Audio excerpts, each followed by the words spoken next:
the Nintendo Switch OLED model finally got dropped. It's happening. So the revised model. So named in very Nintendo style, the Nintendo Switch brackets OLED model. The announcement came out of the blue on Twitter and YouTube. So I'm just going to run through some stuff and then we'll open up the conversation.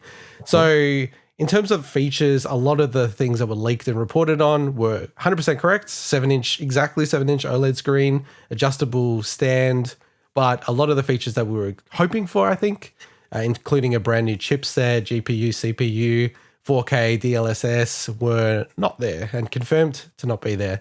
It will be releasing on the 8th of October this year, the exact same day as Metroid Dread, and it retails in Australia for $540 at JB Hi-Fi and EB Games. Current model of the Switch is about $460, $470 to $430, but you can see it on sale a lot at around the $400 mark.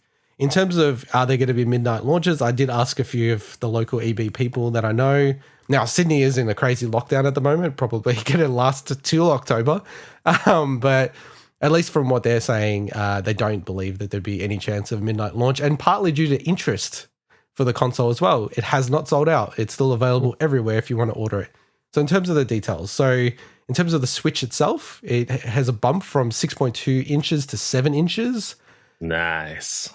If you just want to quickly visualize it, if you actually look at the Joy-Cons and the little plus button, the current display sits flush just under the bottom of the plus, if you can imagine a horizontal line, whereas the new Switch, it will be above the plus line. So the plus button's like horizontal line. So like it is quite bigger. So you're talking about 25% increase in display area, but it uses the same 720p screen, which is interesting because if you're actually looking at the screen, and I like play very closely, I will notice the difference. I will notice that it's less kind of clarity in terms of the actual screen.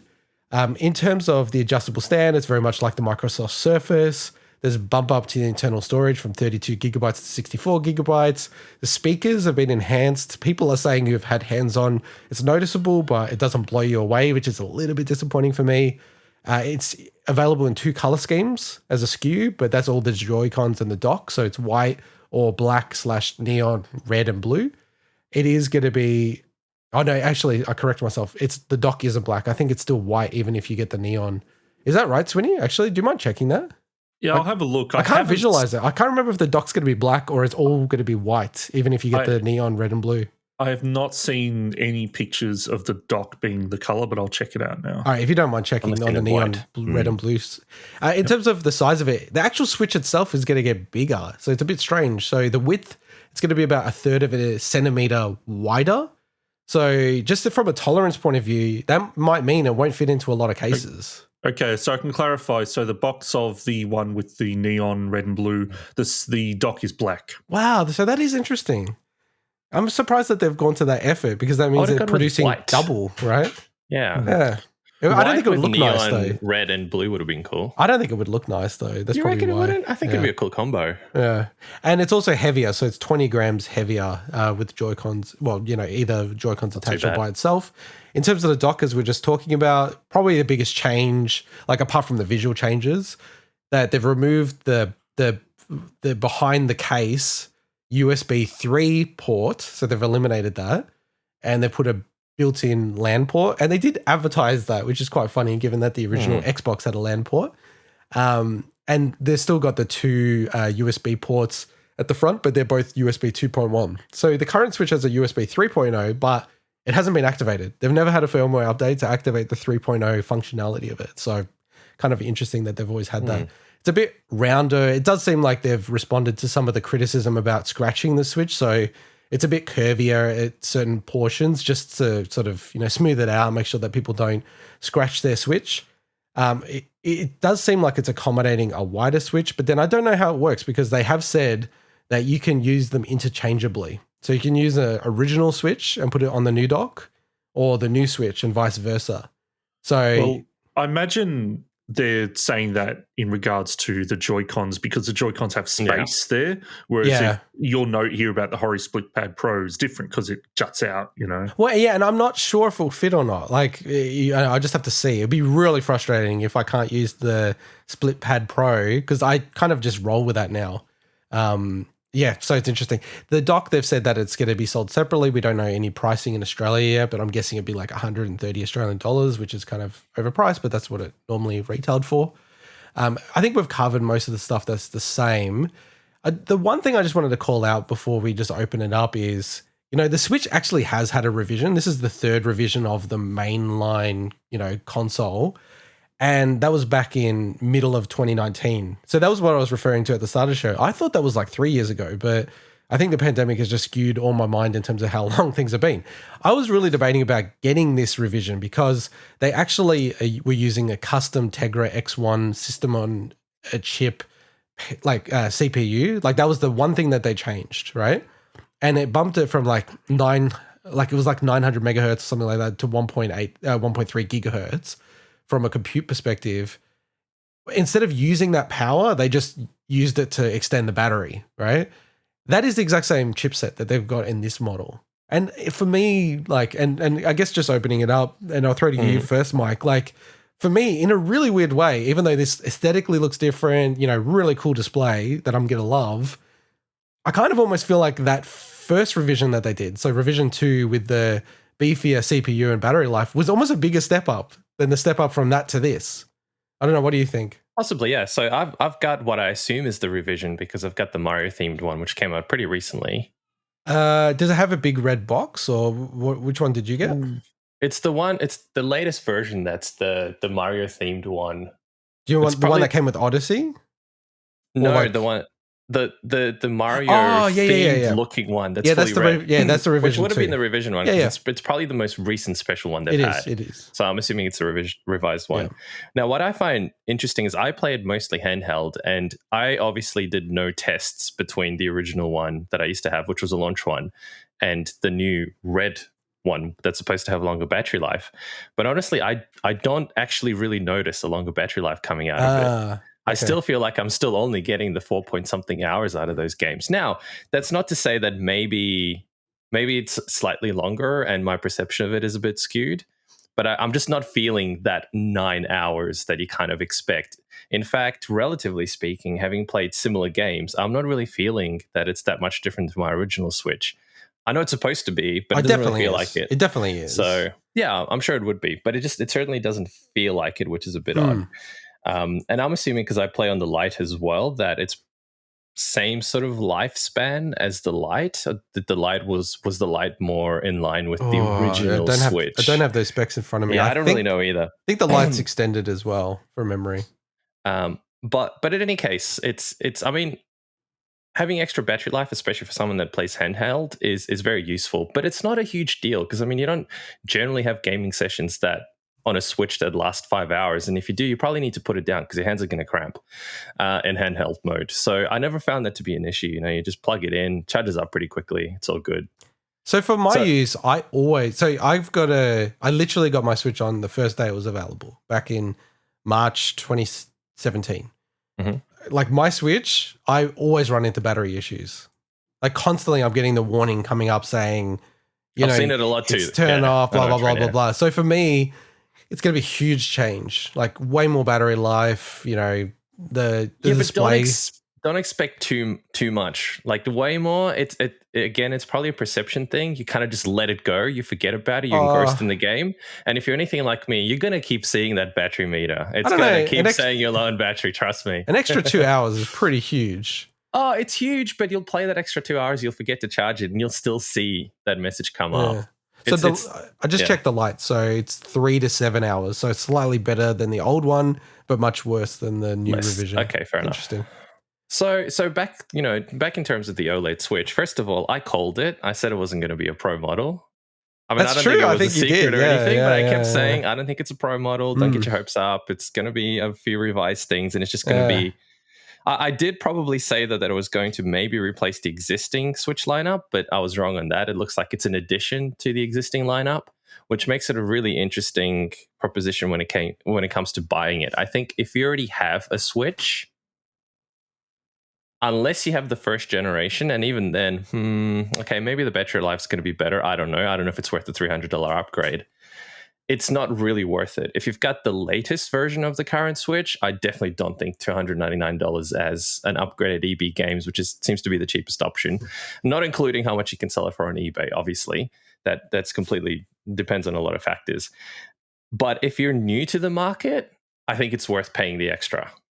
So if you're looking at, what is it, a $70 difference of selling, give or take, it's worth the extra money, I reckon. Yeah, if you get sales and everything like that, it's quite a lot more, really, in real terms. I'm assuming they're going to put it on sale as well, so it's hopefully going to stay relatively in line. Yeah, you reckon they won't? We'll see. Not Christmas, man. The Switch is selling like hotcakes. So okay, yeah. How about you, Swinny? Because I remember when the announcement came out, and I was like, "Holy moly!" Like, I hadn't watched it. I just knew, okay, it's a new Switch because it said Switch OLED model, and I'm like, "Oh my god, there's a new Switch."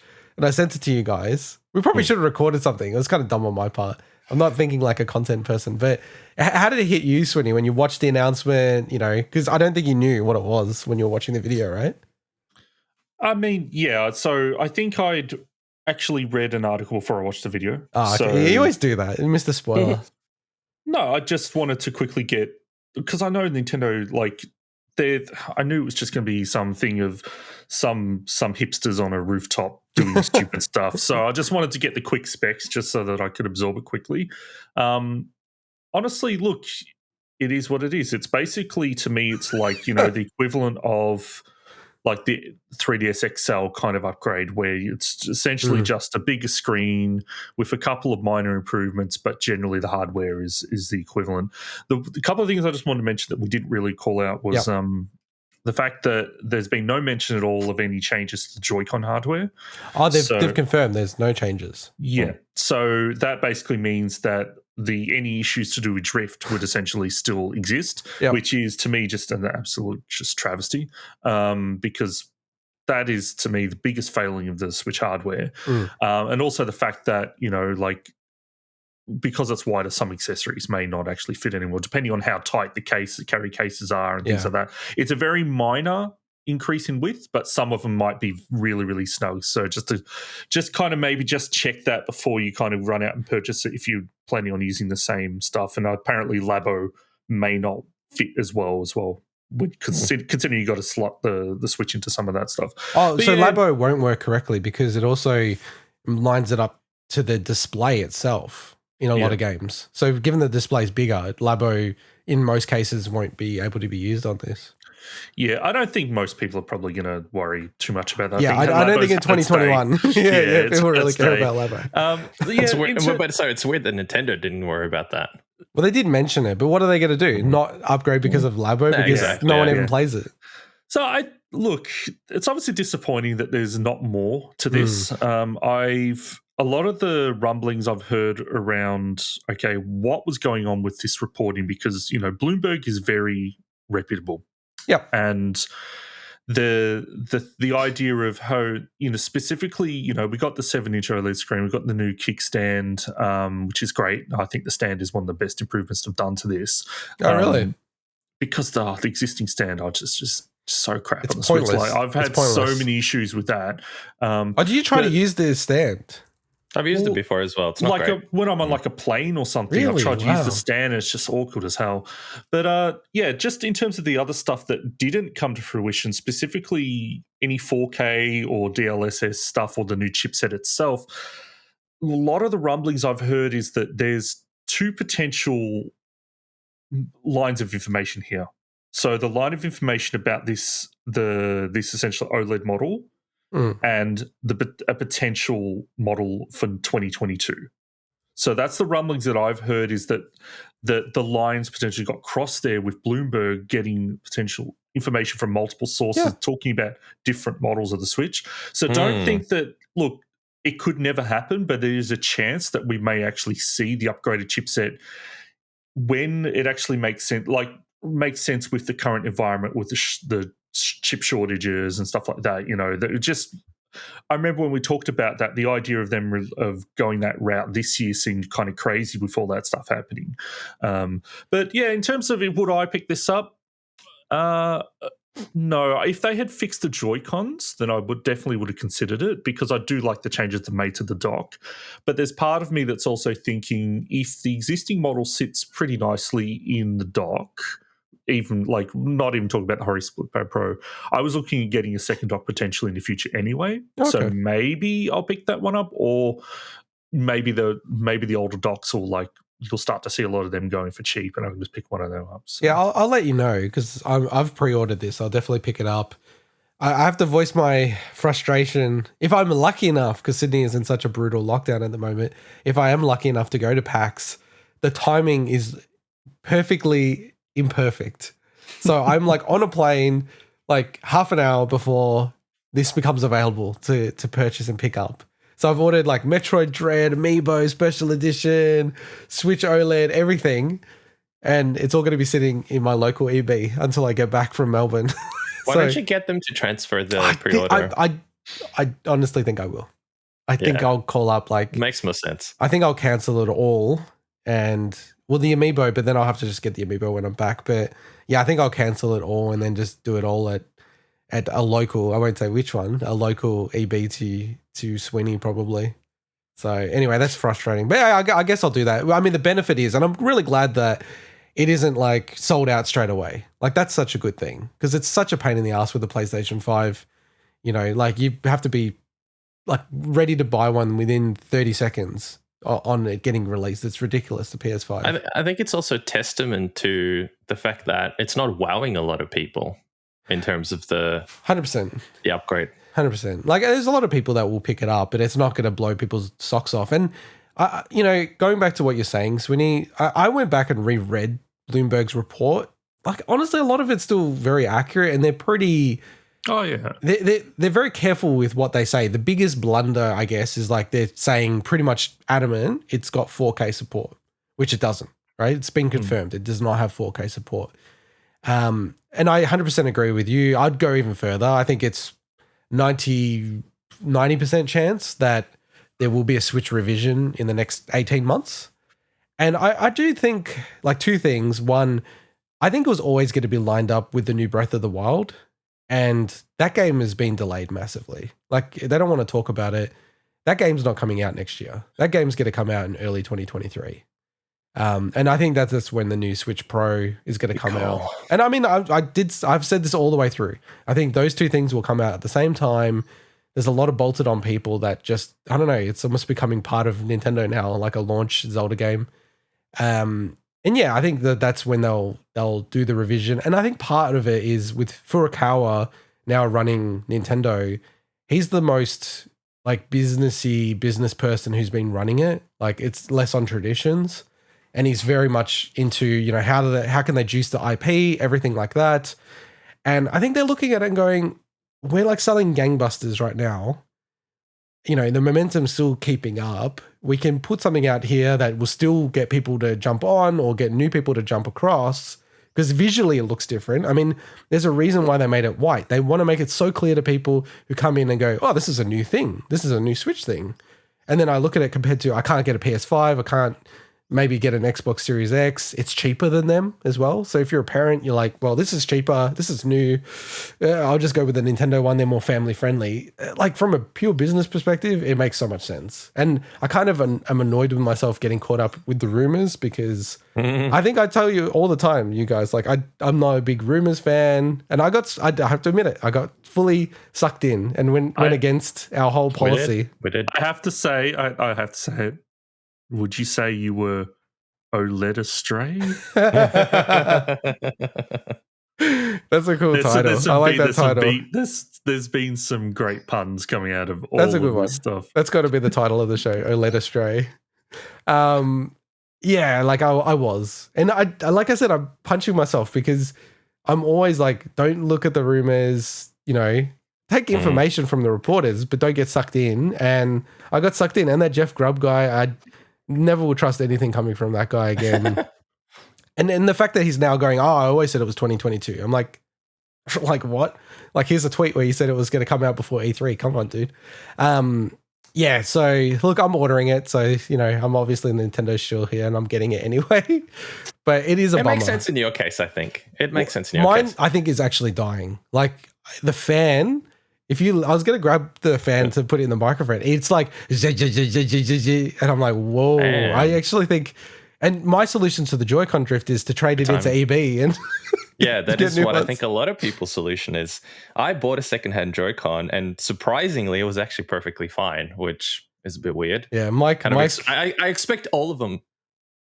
I'm just saying, you also don't believe in wearing a rubber if you're buying a Joy-Con, a secondhand Joy-Con. Like, yeah, clearly. I'm a risk taker. You are the ultimate risk taker. I figured, it's got a warranty, whatever. I'll test it out. And it turned out to work perfectly fine, which is kind of, like I said, it's a surprise. I just assume for some weird reason that every single secondhand Joy-Con at EB Games is broken. Yeah, that's what I assume. You just assume that's the only reason people would possibly trade one in. But yeah. So the only thing I would say about this, and you kind of touched on it slightly, and I wonder how it's going to be, so I can't wait to compare it, is I switch between, no pun intended, my regular Switch and my Switch Lite. And you do get sort of like a crisper and almost like a nicer image on the Lite just because it's more condensed and the resolution is higher in terms of the pixel density, obviously, because it runs at the same res, but it's a smaller screen. So now I wonder if the OLED is going to be nicer in many ways, but noticeably more blurry or pixelated, because it is a bigger screen. I don't think it's going to be a huge issue, but I'm curious to see what it's going to look like. Yeah, looking forward to seeing it on 8th of October. All right, let's move on